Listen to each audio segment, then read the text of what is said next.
Hello नमस्कार दोस्तों। उम्मीद है आप सभी लोग अच्छे होंगे, बढ़िया होंगे आप सभी लोग। तो जैसा कि हम लोग अभी उपस्थित हैं करेंट अफेयर्स में।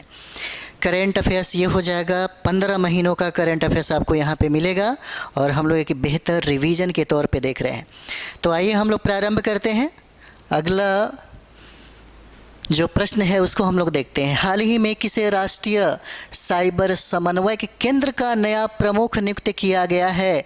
एनसीसीई का नया प्रमुख नियुक्त किया गया है। किसको नियुक्त किया गया है? एनसीसीई का नया प्रमुख किसको नियुक्त किया गया है?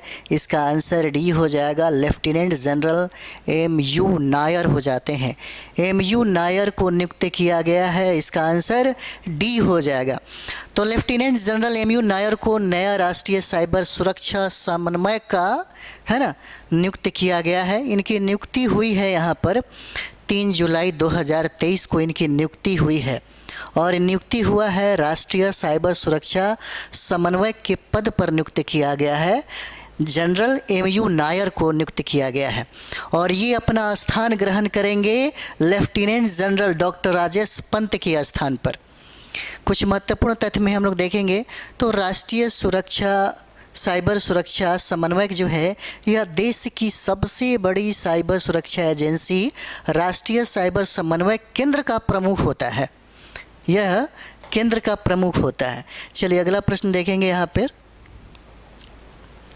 जुलाई 2023 में किस तिथि को विश्व हेपेटाइटिस दिवस मनाया गया?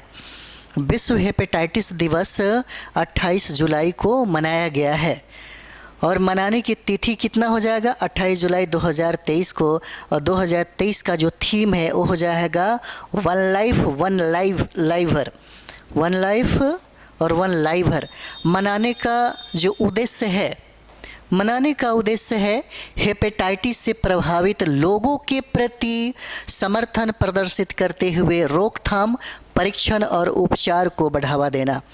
महत्व हो जाएगा इसका, विश्व हेपेटाइटिस दिवस का महत्व वायरल हेपेटाइटिस के बारे में सार्वजनिक जागरूकता बढ़ाने और सार्वजनिक स्वास्थ्य पर इसके प्रभाव को निहित करने, ये सब चीज़ें बताई जाएगी। अन्य महत्वपूर्ण तथ्य में विश्व हेपेटाइटिस दिवस 2010 के पहले 19 मई को मनाया जाता था। वर्ष 2010 से यह दिवस 28 जुलाई को मनाया जाता है। 28 जुलाई को मनाया जाता है, तो 28 जुलाई याद रहना चाहिए, है ना। चलिए आगे हम लोग देखते हैं। अगला प्रश्न है, जुलाई 2023 में संयुक्त अरब अमीरात की किस महिला को न्यू डेवलपमेंट बैंक के निदेशक मंडल में शामिल किया गया? तो निदेशक मंडल में शामिल किया गया थुरैया अल हाशमी को शामिल किया गया। थुरैया अल हाशमी को। और पहली अरब महिला न्यू डेवलपमेंट बैंक का निदेशक मंडल में ये शामिल हुई है। इनकी नियुक्ति हुआ है जुलाई 2023 में और थुरैया अल हाशमी है, यूएई के रहने वाली हैं, है ना। चलिए आगे हम लोग बढ़ते हैं इसमें। नियुक्तिकर्ता, नियुक्तिकर्ता कौन हो जाएगा? तो यहाँ पे न्यू डेवलपमेंट बैंक हो जाएगा जिसका नाम है एनडीबी भी कहते हैं हम लोग। ये संघाई चीन में आयोजित एनडीबी की 8वीं वार्षिक बैठक के दौरान आंतरिक मतदान प्रक्रिया के बाद इनकी नियुक्ति हुई है। विशेष क्या है? तो मुथैया हामिद अल हाशमी न्यू डेवलपमेंट बैंक में निदेशक का पद संभालने वाली पहली अमीराती और अरब महिला हो जाएंगी। पहली अमीराती और अरब महिला ये हो जाती हैं, है ना। चलिए नेक्स्ट हम लोग देखेंगे 44 नंबर। नेक्स्ट हो जाएगा, नेक्स्ट है जुलाई 2023 में किसे संयुक्त राष्ट्र निकाय जलवायु परिवर्तन पर अंतर सरकारी पैनल का अध्यक्ष चुना गया? अध्यक्ष किसको चुना गया? तो अध्यक्ष जिम एस्किया को चुना गया है। इसका आंसर ए हो जाएगा। जिम एस्किया जलवायु परिवर्तन पर अंतर सरकारी पैनल आईपीसीसी के अध्यक्ष के रूप में चयनित हुए और इनकी चयनित तिथि है 26 जुलाई 2023 को हुआ। 26 जुलाई 2023 को ये चयनित हुए और चयनित पद की बात करें तो यहाँ पे आईपीसीसी है ना, इसके अध्यक्ष नियुक्त हुए हैं आईपीसीसी के। और चयनित व्यक्ति हैं जिम एस्किया, न्यू यूनाइटेड किंगडम के हैं और चयन करता है आईपीसीसी। आईपीसीसी के बारे में थोड़ा सी चीज़ जानते हैं। यह विश्व मौसम विज्ञान संगठन WMO और संयुक्त राष्ट्र पर्यावरण कार्यक्रम द्वारा 1988 में इसे बनाया गया। इसका उद्देश्य सभी स्तरों पर सरकारों को वैज्ञानिक जानकारी प्रदान करना इसका उद्देश्य हो जाएगा, जिसका उपयोग वे जलवायु नीतियों को विकसित करने के लिए कर सकते हैं। जलवायु नीतियों को विकसित करने में इसका उपयोग ये कर सकते हैं। नेक्स्ट हो जाएगा जुलाई 2023 में केरल के पूर्व मुख्यमंत्री ओमन चांडी का निधन हो गया। वह कितनी बार केरल के मुख्यमंत्री रहे? वो कितनी बार केरल के मुख्यमंत्री रहे? तो ये 2 बार मुख्यमंत्री बनते हैं, जिनका निधन 18 जुलाई 2023 को हो गया। और इनका जन्म होता है 31 अक्टूबर 1943 को। 1943 को जन्म हुआ। केरल के कोट्टायम ज़िले के कुमारकोम में इनका जन्म हुआ था। निर्वाचन क्षेत्र की बात करें तो पुथुपल्ली निर्वाचन क्षेत्र से कोट्टायम जिला है केरल का, यहाँ से निर्वाचित क्षेत्र इनका रहा है। और केरल के मुख्यमंत्री रहे 2 बार, एक रहे 2004 से लेकर के 6 तक और दूसरा रहे 2011 से लेकर के 16 तक। संबंधित पार्टी है कांग्रेस पार्टी से ये बने थे और पहली बार विधायक बने थे 1970 के विधानसभा चुनाव और 27 वर्ष की उम्र में ये चुने गए थे, विधायक बने थे। चलिए नेक्स्ट हम लोग देखेंगे 46। जुलाई 2023 में मशहूर गायक और ग्रैमी अवार्ड विजेता टोनी बेनेट का निधन हो गया। उनका संबंध किस देश से था? संयुक्त अरब अमीरात अमेरिका हो जाएगा। संयुक्त राज्य अमेरिका से इनका संबंध था टोनी बेनेट का। टोनी बेनेट का निधन 21 जुलाई 2023 को हो जाता है और यह अल्जाइमर रोग से पीड़ित थे। ये अल्जाइमर रोग से पीड़ित थे। अल्जाइमर रोग से पीड़ित थे। इनका जन्म हुआ था 3 अगस्त 1926 को। 3 अगस्त 1926 को इनका जन्म हुआ था क्वींस में, न्यूयॉर्क सिटी, संयुक्त राज्य अमेरिका में। टोनी बेनेट थे अमेरिकी पॉप और जॉज, ये गायक थे टोनी बेनेट को मिले अवार्ड है 19वां ग्रैमी अवार्ड इनको मिला। एक लाइफ टाइम अचीवमेंट अवार्ड भी इनको मिला। 2 प्राइम टाइम एमी अवार्ड से भी इनको नवाजा गया। कुछ और भी विशेषताएं इनमें है, जैसे टोनी बेनेट का सबसे प्रसिद्ध जो गाना है 1962 का I left my heart in San Francisco था। और 1944 में द्वितीय विश्व युद्ध में टोनी बेनेट को फ्रांस और जर्मनी में लड़ने के लिए अमेरिकी सेना में शामिल किया गया था। इम्पोर्टेंट है ये वाला, है ना, ये इम्पोर्टेंट हो जाता है। चलिए आगे हम लोग बढ़ते हैं। 47 नंबर सवाल 47 में हो जाएगा जुलाई 2023 में किसे विश्व व्यापार संगठन के 13वें मंत्री स्तरीय सम्मेलन का अध्यक्ष चुना गया? इम्पोर्टेंट है, पूछा जा सकता है आपसे। यह सवाल जो है पूछा जा सकता है। क्या है? विश्व व्यापार संगठन के 13वां मंत्री स्तरीय सम्मेलन का अध्यक्ष पूछा जा रहा है कि किसे चुना गया? इसका आंसर डी हो जाएगा, डॉक्टर थानी बिन अहमद अल जायोदी। ये जायोदी हो जाते हैं, है ना, आंसर डी है अल जायोदी। WTO के 13वें क्रम भी याद रखिएगा, 13वां मंत्री स्तरीय सम्मेलन के अध्यक्ष इन्हें निर्वाचित किया गया और 24 जुलाई 2023 को निर्वाचित किया जाता है। निर्वाचनकर्ता कौन हो जाएगा? WTO के जनरल काउंसिल, विश्व व्यापार संगठन की जनरल काउंसिल निर्वाचित करती है और निर्वाचित अध्यक्ष डॉक्टर थानी बिन अहमद अल जायोदी हो जाते हैं, संयुक्त अरब अमीरात के। कुछ महत्वपूर्ण तथ्य में देखेंगे। डॉक्टर थानी बिन अहमद अल जायोदी WTO के 13वां मंत्री स्तरीय सम्मेलन के अध्यक्ष बनाए गए हैं।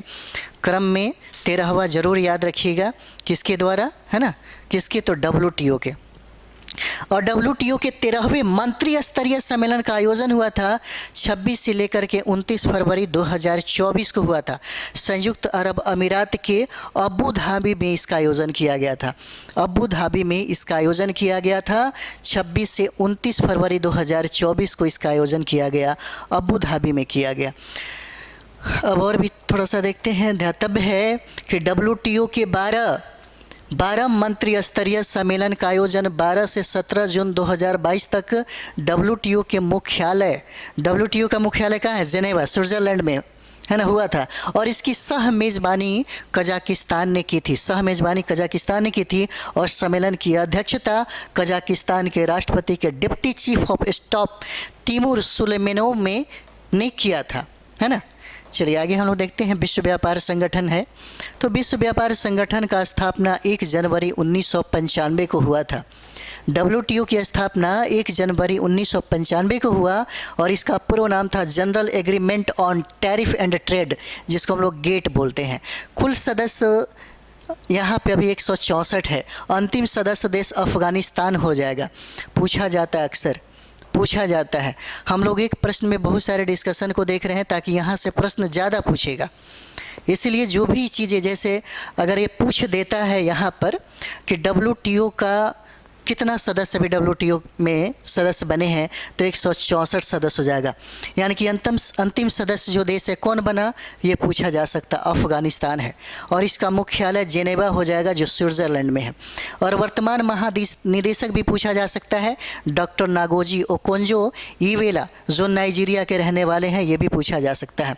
विशेष क्या है, तो WTO की मंत्री स्तरीय बैठक निर्णय लेने वाला इसका सर्वोच्च निकाय है, जिसकी बैठक सामान्यतः प्रति 2 वर्ष में आयोजित होती है और जिसमें सभी सदस्य देश क्या करते हैं, भाग लेते हैं इसी में।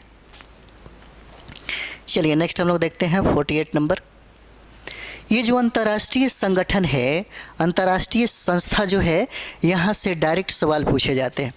पूछा जा सकता है कि अंतर्राष्ट्रीय जो जैसे WTO है, WHO है, विश्व बैंक है, बहुत सारा चीज़ें हैं। तो इसमें पूछा जा सकता है कि टोटल सदस्यों की संख्या कितना है, नया सदस्य कौन सा मान्यता इसको प्राप्त हुआ है, डायरेक्ट पूछा जाता है। महानिदेशक अध्यक्ष पूछा जा सकता है, महानिदेशक अध्यक्ष जो बना है वो किस देश से बिलोंग करता है, ऐसे भी सवाल पूछे जा सकते हैं, है ना। चलिए आगे हम लोग देखते हैं 48। जुलाई 2023 में किसे भारतीय तटरक्षक बल के 25वां महानिदेशक के रूप में नियुक्त किया गया है ना। तो ये राकेश पाल हो जाते हैं। 25वें महानिदेशक के रूप में राकेश पाल की नियुक्ति हुई है और ये नियुक्ति 19 जुलाई 2023 के होता है महानिदेशक के पद पर। राकेश पाल है। नियुक्ति कि अगर क्रम में देखिएगा तो क्रम भी प्रश्न पूछे जाते हैं। जैसे क्रम आप देखिएगा, राष्ट्रपति का क्रम कितना है, उपराष्ट्रपति का क्रम कितना है। हो सकता है बिहार के मुख्यमंत्री के बारे में पूछे, बिहार के राज्यपाल के बारे में पूछे, हो सकता है बिहार के मुख्य न्यायाधीश के बारे में पूछे या भारत के मुख्य न्यायाधीश के बारे में भी पूछे। क्रम में भी याद रखिएगा। तो नियुक्ति क्रम में इनका स्थान 25वां हो जाता है और नियुक्ति किया कौन, भारत सरकार। राकेश पाल के बारे में, यह उत्तर प्रदेश के रहने वाले राकेश पाल भारतीय नौसेना अकादमी के पूर्व छात्र हैं और जनवरी 1989 में भारतीय तटरक्षक बल में शामिल हुए थे। राकेश पाल को उनकी शानदार सेवा के लिए वर्ष 2013 में तटरक्षक पदक और 18 में राष्ट्रपति तटरक्षक से पदक से क्या किया गया, सम्मानित किया गया, है ना। चलिए आगे देखते हैं। इंपॉर्टेंट सवाल है ये वाला, ये बहुत इंपॉर्टेंट सवाल है। चलिए, हाल ही में बैलोन डी ओर जीतने वाले लुइस सुआरेज का निधन हो गया। वह किस देश के खिलाड़ी थे, किस देश के खिलाड़ी थे? स्पेन के खिलाड़ी थे ये, स्पेन के। और ये फुटबॉलर खिलाड़ी है, फुटबॉलर पूछा जा सकता है। कभी कभी संबंध भी पूछा जाता है कि लुइस सुआरेज का संबंध किस खेल से है, तो ये फुटबॉल खिलाड़ी थे।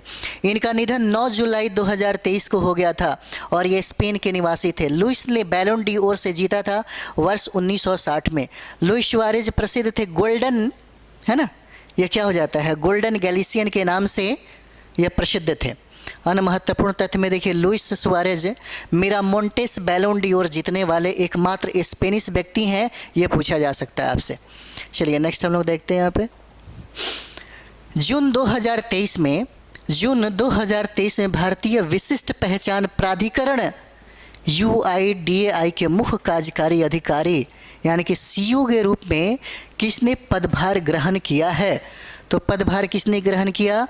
अमित अग्रवाल हो जाएंगे। अमित अग्रवाल UIDAI के मुख्य कार्यकारी अधिकारी के रूप में पदभार ग्रहण किया और इन्होंने 19 जुलाई 2023 को ये पदभार ग्रहण किया। इस तरह से ये अंतिम मतलब नए CEO हो जाते हैं अमित अग्रवाल। अमित अग्रवाल से संबंधित कुछ मैटर, जैसे अमित अग्रवाल छत्तीसगढ़ कैडर के 1993 बैच के आईएएस अधिकारी हैं। यूआईडीएआई में सीईओ बनने से पहले वह इलेक्ट्रॉनिक्स और सूचना प्रौद्योगिकी मंत्रालय में अपर सचिव थे। इससे पहले वह वित्त मंत्रालय में अपर सचिव और संयुक्त सचिव थे। हाल ही में भारत सरकार ने इनका कार्यकाल 2 नवंबर 2024 तक क्या किया, बढ़ा दिया। इनका कार्यकाल बढ़ा दिया गया है ना। चलिए नेक्स्ट हम लोग यहाँ से 1 मिनट, कितना प्रश्न है ना। चलिए नेक्स्ट हम लोग 51 से फिर आगे बढ़ते हैं, है ना। 51 से हम लोग करेंगे।